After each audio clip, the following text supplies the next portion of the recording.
Welcome to our channel. Today we how to enable 401k rollovers using Fidelity step by step. To enable 401k rollovers using Fidelity, begin by visiting the Fidelity website.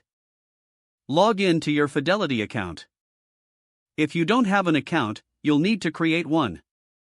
Select the Retirement tab from the main menu. Look for the Rollovers option in the drop-down menu. Click on Rollover a 401k to a Fidelity IRA. You will be presented with an overview of the rollover process. Review the information provided about eligibility and account types. Next, select Start the rollover process. You will need to choose the type of account you want to roll over into. Fidelity offers options such as traditional IRA or Roth IRA.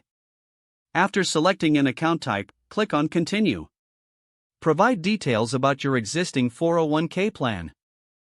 This includes the plan's name and the administrator's contact information. Input your account balance and other relevant data.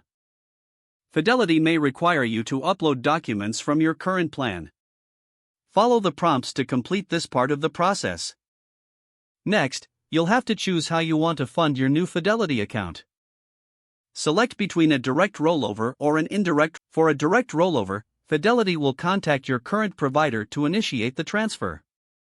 If you select indirect, you'll receive a check, which you'll need to deposit yourself. Once you've made your selection, carefully review all entered information. Confirm that all details are accurate before proceeding.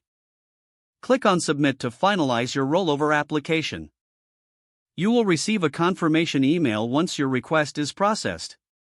Keep track of your application status through your Fidelity account. Stay informed about the timeline for your transfer. If you have any questions or need assistance, Fidelity offers customer support. You can contact them via phone or chat from their website.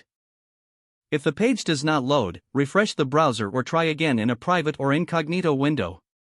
Make sure you are using the correct email address, then retype it carefully to avoid small typos. Don't forget to like this video and subscribe to our channel for more step-by-step tech guides.